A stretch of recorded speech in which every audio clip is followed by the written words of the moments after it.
Madonna, Elton John, Elvis Costello and Condoleezza Rice कुछ ऐसे जाने माने लोग हैं जिनके सामने के दांतों के बीच गैप है।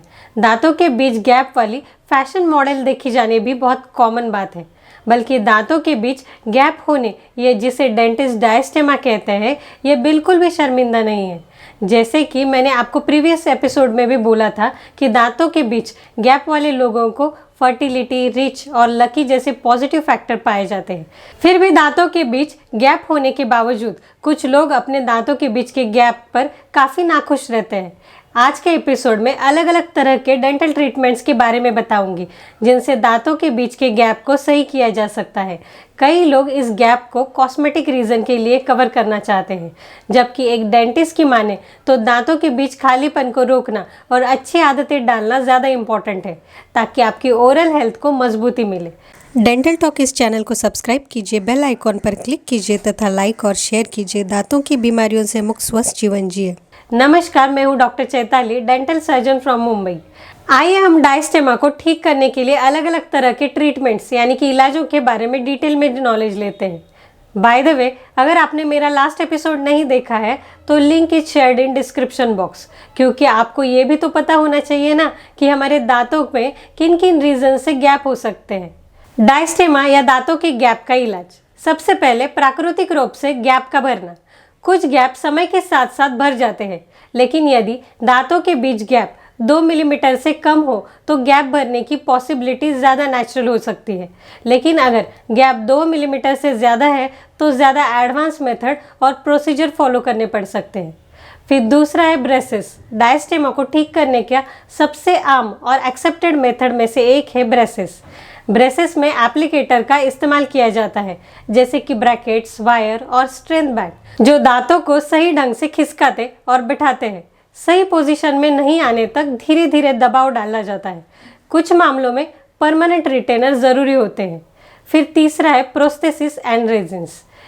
परमानेंट इम्प्लांट, डायरेक्ट कंपोजिट या फिर सिरेमिक क्राउन और विनियर्स का इस्तेमाल भी दांतों के बीच का खालीपन को कवर करने के लिए किया जाता है।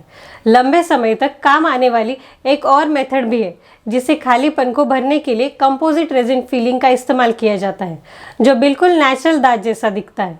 Composite veneer treatment.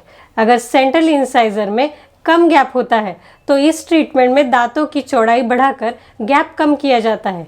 इसमें दांतों के रंग से मिलती जुलती कंपोजिट रेजिन फिलिंग का इस्तेमाल होता है। ये आधे घंटे की एक सिटिंग में ही होने वाली प्रोसीजर है। ध्यान रखें, अगर आपको किसी मटेरियल से एलर्जी है तो इसके बारे में अपने डेंटिस्ट को पहले ही बता दें। क्योर गम डिसीजेस। मसूड़ों के रोगों को ठीक करना। अगर मसूड़ों के किसी रोग के कारण दांतों के बीच खालीपन आता है तो डेंटिस्ट से मिलना ज़रूरी होता है, क्योंकि उस रोग को जल्दी से जल्दी ठीक करने की ज़रूरत होती है। डेंटिस्ट रोग को डायग्नोस करने के बाद सही इलाज शुरू करते हैं।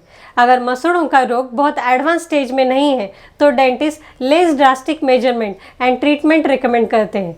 लेकिन अगर मसूड़ों का रोग बैक्टीरियल इन्फेक्शन से हुआ है तो डेंटिस्ट तेज़ और आसान उपचार करने के लिए एंटीबायोटिक रिकमेंड करते हैं। फिर है scaling and root planing with flap surgery. इसके बाद बताती हूँ एक और मेथड है स्केलिंग, जिसमें बैक्टीरिया और अपने दांतों और मसूड़ों से हटाया जाता है, जबकि रूट प्लेनिंग में डेंटिस्ट आपके दांतों की रूट सरफेसेस को स्मूथ कर देते हैं। इस प्रकार दांतों की बैक्टीरिया और टार्टर को जमने से सुरक्षा मिलती है। फ्लैप सर्जरी में छोटा चीरा लगाकर मसूड़ों के एक छोटे भाग निकालने से स्केलिंग और रूट प्लेनिंग की प्रक्रिया में सहायता मिलती है, क्योंकि इसमें जड़ें स्पष्ट रूप से दिखाई देती है और लंबे समय का परिणाम देने वाले उपचार प्रभावी ढंग से पूरा किया जा सकता है। फिर है bone and soft tissue grafting. हड्डी और सॉफ्ट टिश्यू की ग्राफ्टिंग। अब तक तो आप समझ ही गए होंगे कि मसूड़ों के रोग डायस्टेमा की प्रॉब्लम को और सीरियस बना देते हैं, और इसीलिए रोगों को ठीक करने के लिए एडवांस मेथड ज़रूरी होती है। कभी कभी जब रोग हड्डी के बॉर्डर्स को ख़राब कर देता है तब हड्डी की ग्राफ्टिंग करनी पड़ती है। फिर बाद में है सर्जरी। अगर दांतों में गैप का कारण एक बड़ा फ्रीनम या फिर सिस्ट की प्रेजेंस है तो सर्जरी ज़रूरी होती है, और सर्जरी के बाद ऑर्थोडोंटिक ट्रीटमेंट से धीरे धीरे गैप कवर हो जाता है। जी हाँ, डायस्टेमा को भरने के लिए ये सर्जरी नेचुरल रेमेडीज से बेटर होती है। और सक्सेस रेट भी बहुत अच्छा होता है। मगर एक बात का ध्यान ज़रूर रखिए कि डायस्टेमा का इलाज तो हो सकता है, लेकिन अच्छी ओरल हाइजीन रखकर बच्चों और एडल्ट्स में इसकी रोकथाम की जा सकती है। डेंटिस्ट को नियमित तौर पर दिखाने से डायस्टेमा की शुरुआती लक्षणों की पहचान और स्वस्थ दांतों तथा मसूड़ों के लिए पर्याप्त सहायता लेने में मदद मिल सकती है। फिर है विनियर्स एंड लैमिनेट्स। इस प्रोसीजर में दांतों की इनामल लेयर को घिसकर पतली लेयर बिठाई जाती है, जिन्हें गैप वाले दांतों के ऊपर लगाया जाता है। इसके लिए आधे घंटे की 2-3 सिटिंग हो सकती है। फिर है जैकेट क्राउन। जब दांतों के बीच का गैप 4 मिलीमीटर से ज़्यादा होता है तो दांतों को चारों ओर से पूरी तरह से घिसकर उस पर कैप लगा दी जाती है। चलते चलते ये बताना मेरा फ़र्ज़ है कि आप अपने डेंटिस्ट से प्रोसीजर और आफ्टर केयर के बारे में पूरी जानकारी ज़रूर लें। अपने ट्रीटमेंट प्लान को प्रॉपरली फॉलो करें। आपको ट्रीटमेंट पूरा होने तक थोड़ा समय के लिए कुछ खास फूड्स खाने की मनाही हो सकती है। इस सलाह को गंभीरता से लें, क्योंकि इस इंस्ट्रक्शन को फॉलो न करने से डिज़ायर रिजल्ट नहीं मिल सकते।